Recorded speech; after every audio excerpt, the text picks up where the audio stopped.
सोमवार व्रत कथा। पहले समय में किसी नगर में एक धनी व्यापारी रहता था। दूर दूर तक उसका व्यापार फैला हुआ था। नगर के सभी लोग उस व्यापारी का सम्मान करते थे। इतना सब कुछ से संपन्न होने के बाद भी वह व्यापारी बहुत दुखी था, क्योंकि उसका कोई पुत्र नहीं था, जिस कारण अपने मृत्यु के पश्चात व्यापार के उत्तराधिकारी की चिंता उसे हमेशा सताती रहती थी। पुत्र प्राप्ति की इच्छा से व्यापारी प्रत्येक सोमवार भगवान शिव की व्रत पूजा किया करता था और शाम के समय शिव मंदिर में जाकर शिव जी के सामने घी का दीपक जलाया करता था। उसकी भक्ति देखकर मां पार्वती प्रसन्न हो गई और भगवान शिव से उस व्यापारी की मनोकामना पूर्ण करने का निवेदन किया। भगवान शिव बोले, इस संसार में सबको उसके कर्म के अनुसार फल की प्राप्ति होती है। जो प्राणी जैसा कर्म करते हैं उन्हें वैसा ही फल प्राप्त होता है। शिव जी द्वारा समझाने के बावजूद मां पार्वती नहीं मानी और उस व्यापारी की मनोकामना पूर्ति हेतु वे शिव जी से बार बार अनुरोध करती रही। अंततः माता के आग्रह को देखकर भगवान भोलेनाथ को उस व्यापारी को पुत्र प्राप्ति का वरदान देना पड़ा। वरदान देने के पश्चात भोलेनाथ मां पार्वती से बोले, आपके आग्रह पर मैंने पुत्र प्राप्ति का वरदान तो दे दिया, परंतु इसका ये पुत्र 16 वर्ष से अधिक समय तक जीवित नहीं रहेगा। उसी रात भगवान शिव उस व्यापारी के स्वप्न में आए और उसे पुत्र प्राप्ति का वरदान दिया और उसके पुत्र के 16 वर्ष तक जीवित रहने की भी बात बताई। भगवान के वरदान से व्यापारी को खुशी तो हुई, लेकिन पुत्र की अल्पायु की चिंता ने उस खुशी को नष्ट कर दिया। व्यापारी पहले की तरह सोमवार के दिन भगवान शिव का विधिवत व्रत करता रहा। कुछ महीनों के बाद उसके घर अति सुंदर बालक जन्म लिया। घर में खुशियां भर गई।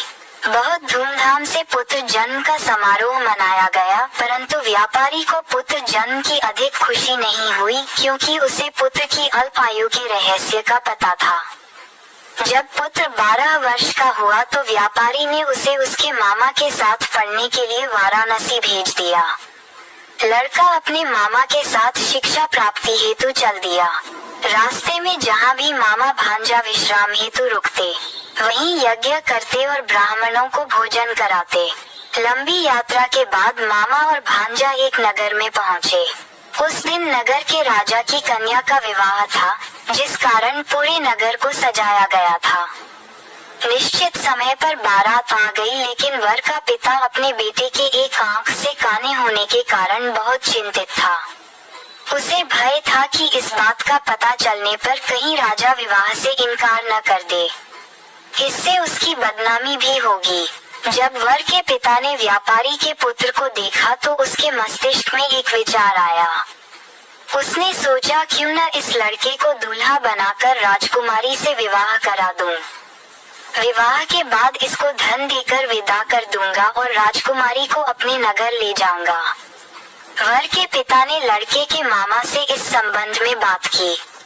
मामा ने धन मिलने के लालच में वर के पिता की बात स्वीकार कर ली। लड़के को दूल्हे का वस्त्र पहनाकर राजकुमारी से विवाह कर दिया गया। राजा ने बहुत सारा धन देकर राजकुमारी को विदा किया। शादी के बाद लड़का जब राजकुमारी से साथ लौट रहा था तो वह सच नहीं छिपा सका और उसने राजकुमारी के ओढ़नी पर लिख दिया, राजकुमारी, तुम्हारा विवाह मेरे साथ हुआ था। मैं तो वाराणसी पढ़ने के लिए जा रहा हूँ और अब तुम्हें जिस नवयुवक की पत्नी बनना पड़ेगा वह काना है। जब राजकुमारी ने अपनी ओढ़नी पर लिखा हुआ पढ़ा तो उसने काने लड़के के साथ जाने से इनकार कर दिया। राजा सब बातें जानकर राजकुमारी को महल में रख लिया।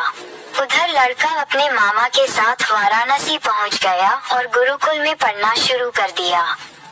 जब उसकी आयु 16 वर्ष की हुई तो उसने यज्ञ किया। यज्ञ के समाप्ति पर ब्राह्मणों को भोजन कराया और खूब अन्न वस्त्र दान किए। रात को वह अपने शयन कक्ष में सो गया। शिव के वरदान के अनुसार शयनावस्था में ही उसके प्राण पखेरु उड़ गए। सूर्योदय पर मामा मृत भांजे को देखकर रोने पीटने लगा। आसपास के लोग भी एकत्र होकर दुख प्रकट करने लगे।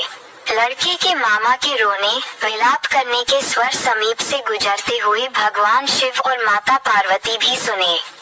पार्वती ने भगवान से कहा, प्राणनाथ, मुझे इसके रोने के स्वर सहन नहीं हो रहे। आप इस व्यक्ति के कष्ट को अवश्य दूर करें।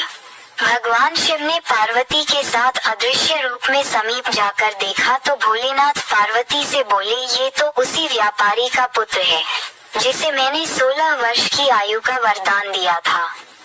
इसकी आयु पूरी हो गई है। माँ पार्वती ने फिर भगवान शिव से निवेदन कर उस बालक को जीवन देने का आग्रह किया। माता पार्वती के आग्रह पर भगवान शिव ने उस लड़के को जीवित होने का वरदान दिया और कुछ ही पल में वह जीवित होकर उठ बैठा। शिक्षा समाप्त करके लड़का मामा के साथ अपने नगर की ओर चल दिया। दोनों चलते हुए उसी नगर में पहुँचे जहाँ उसका विवाह हुआ था। उस नगर में भी यज्ञ का आयोजन किया। समीप से गुजरते हुए नगर के राजा ने यज्ञ का आयोजन देखा और उसने तुरंत ही लड़के और उसके मामा को पहचान लिया। यज्ञ के समाप्त होने पर राजा मामा और लड़के को महल में ले गया और कुछ दिन उन्हें महल में रखकर बहुत सा धन, वस्त्र आदि देकर राजकुमारी के साथ विदा कर दिया। इधर भूखे प्यासे रहकर व्यापारी और उसकी पत्नी बेटे की प्रतीक्षा कर रहे थे। उन्होंने प्रतिज्ञा कर रखी थी कि यदि उन्हें अपने बेटे की मृत्यु का समाचार मिला तो दोनों अपने प्राण त्याग देंगे, परंतु जैसे ही उसने बेटे के जीवित वापस लौटने का समाचार सुना तो वह बहुत प्रसन्न हुआ। वह अपने पत्नी और मित्रों के साथ नगर के द्वार पर पहुंचा। अपने बेटे के विवाह का समाचार सुनकर पुत्रवधू राजकुमारी को देखकर उसकी खुशी का ठिकाना न रहा। उसी रात भगवान शिव ने व्यापारी के स्वप्न में आकर कहा, हे श्रेष्ठी, मैंने तेरे सोमवार के व्रत करने और व्रत कथा सुनने से प्रसन्न होकर तेरे पुत्र को लंबी आयु प्रदान की है। पुत्र की लंबी आयु जानकर व्यापारी बहुत प्रसन्न हुआ। सोमवार का व्रत करने से व्यापारी के घर में खुशियां लौट आईं। शास्त्रों में लिखा है कि जो स्त्री पुरुष सोमवार का विधिवत व्रत करते और व्रत कथा सुनते हैं, उनकी सभी इच्छाएं पूरी होती हैं।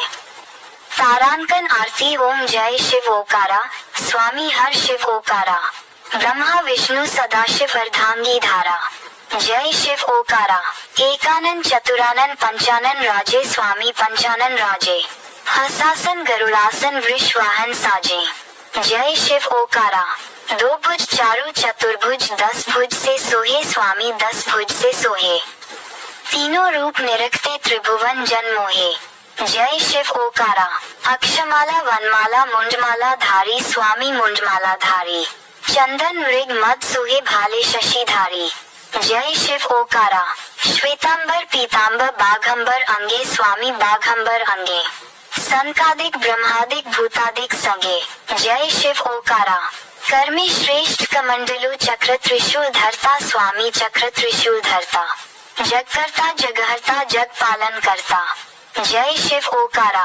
ब्रह्मा विष्णु सदाशिव जानत अविवेका, स्वामी जानत अविवेका। प्रणवाक्षर में शोभित ये तीनों एका। जय शिव ओकारा। निर्गुण शिव की आरती जो कोई नर गावे, स्वामी जो कोई नर गावे। कहत शिवानंद स्वामी मन वांछित फल पावे। जय शिव ओकारा।